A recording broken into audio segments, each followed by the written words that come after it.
les vamos a hablar de un problema que literalmente está cambiando la química del océano, la acidificación del mar. Y sí, aunque suene como algo supercientífico y lejano, en realidad afecta a muchísimos organismos marinos, especialmente a unos pequeños moluscos planctónicos. Y para empezar, ¿qué son esos moluscos? Porque seguro muchos piensan en pulpos o caracoles. Los moluscos pertenecen al filo Molusca y son animales de cuerpo blando. Algunos tienen concha, otros no. Aquí entran organismos como almejas, caracoles, pulpos y también unos pequeñitos llamados terópodos. Los terópodos son como caracolitos marinos que viven flotando en la columna de agua. Forman parte del plancton y dependen de las corrientes marinas para desplazarse. Caracolito. Ya sé, como Gary, ¿verdad?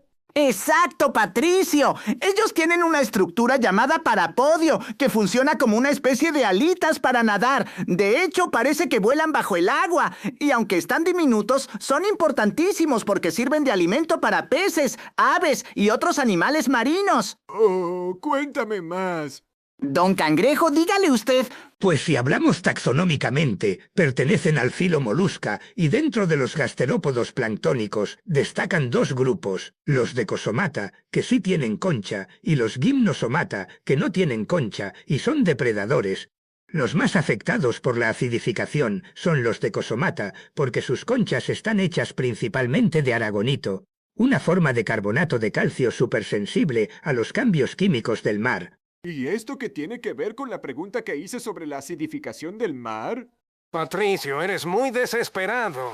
Todo empieza con el dióxido de carbono, el famoso CO2 que liberamos cuando usamos combustibles fósiles, carros, fábricas y todo eso. El océano absorbe aproximadamente una cuarta parte de ese CO2 atmosférico.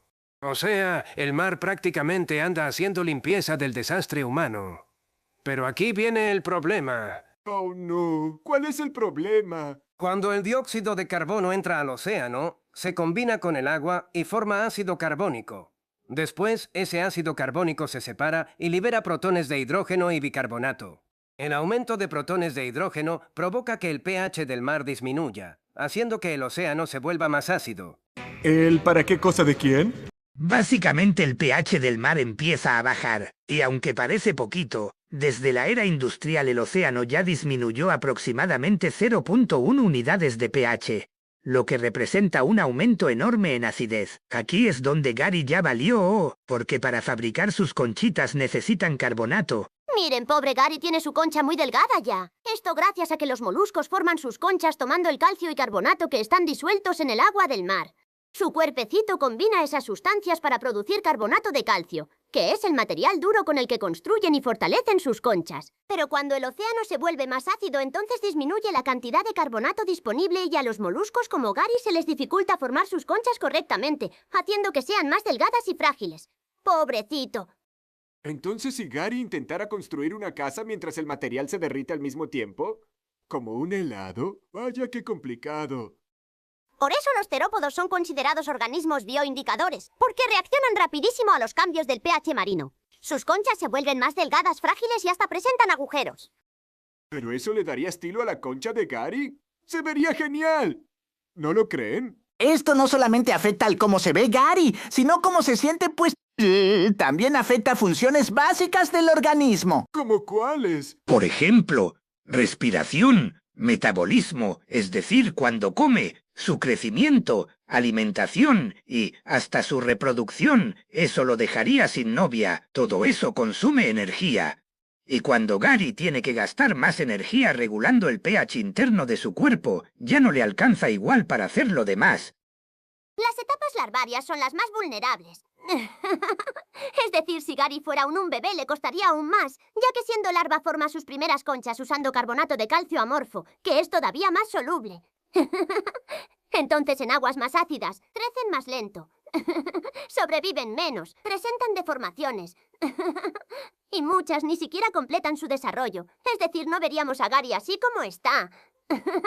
Literalmente el problema empieza desde bebés. ¡Ya basta! ¡Me van a hacer llorar! No tienes idea del problema, Patricio. Hasta cambia su comportamiento. Gary podría perder la capacidad para detectar señales químicas del ambiente. O sea que ya no podría comer, jugar, ni reconocernos a ninguno.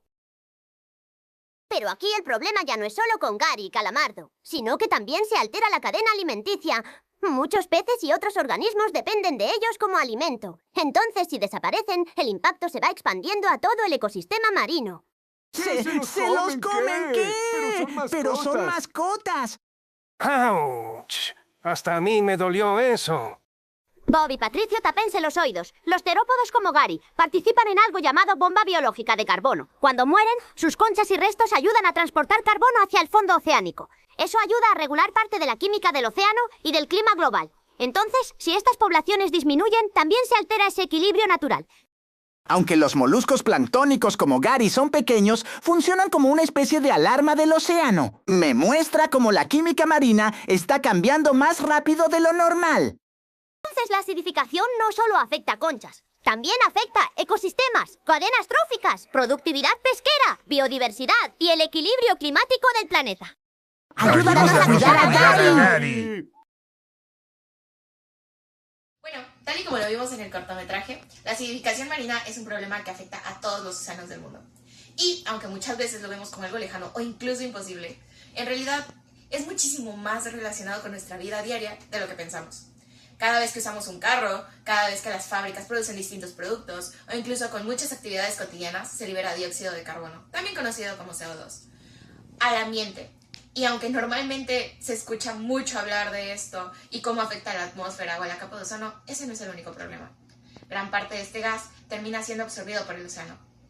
Y el problema es que el mar no solo lo guarda ese dióxido de carbono, sino que también cambia poco a poco su química. Y como sabemos, los organismos marinos dependen muchísimo de las condiciones de su entorno.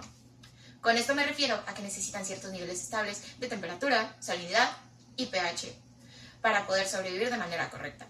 Entonces, cuando el ambiente cambia, aunque sea por un poco, muchos organismos marinos pueden verse afectados porque son extremadamente sensibles. Uno de los ejemplos más importantes son los moluscos planctónicos. Tal y como lo vimos anteriormente, estos organismos viven flotando dentro de la columna de agua, es decir, viven en medio del océano, ni en el fondo, ni completamente en la superficie. Y aunque son organismos diminutos, cumplen un papel sumamente importante dentro de la cadena trófica marina. Pero, ¿qué es esta cadena trófica? Bueno, básicamente es la cadena alimenticia. Es como cuando de pequeños nos enseñan que un animal se come a otro para obtener energía. Por ejemplo, una planta puede ser comida por un insecto, este insecto por una rana, la rana por una serpiente, y todo está conectado. En el océano sucede exactamente lo mismo. Muchos peces y otros animales marinos dependen de estos pequeños organismos para alimentarse. Así que si ellos se ven afectados, otros animales también pueden verse afectados. Además, como reaccionan muy rápido a los ambientes marinos, tanto a sus cambios, los científicos los utilizan para entender cuando algo no está funcionando correctamente en el océano. Por eso, organismos tan pequeños pueden ayudarnos a comprender problemas ambientales muchísimo más grandes. Algo interesante es que muchos moluscos planctónicos necesitan minerales que están disueltos en el agua para formar sus conchas y estructuras protectoras. Pero cuando el océano se vuelve más ácido, esos minerales empiezan a disminuir y se vuelve más difícil formar estas estructuras. Esto provoca que algunas se hagan más delgadas, débiles o frágiles.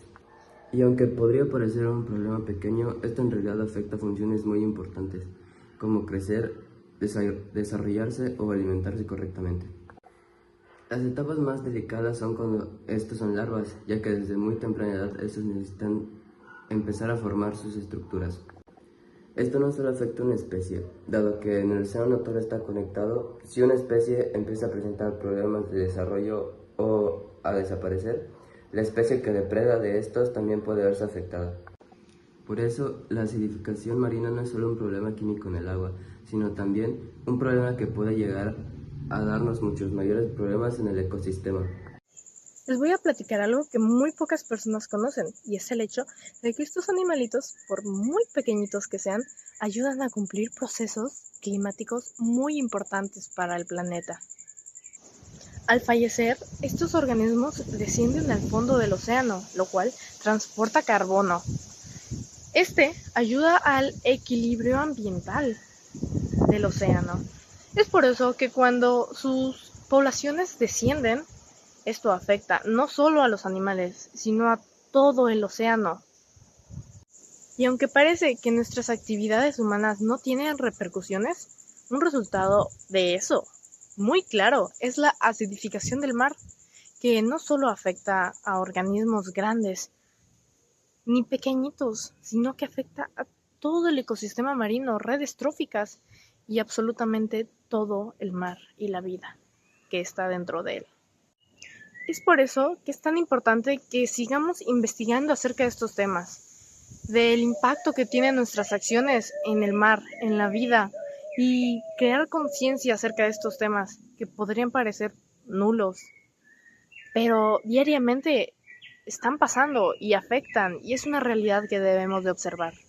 Porque cuidar del mar no es solo limpiar una playa, cuidar de los animales o no ensuciar. Es más que eso, es unir, es tener conciencia de nuestras acciones y cómo repercuten a la vida, al mar, al planeta. Seamos parte de esto, tengamos conciencia, entendamos esta actividad que hacemos. Salvemos el mar.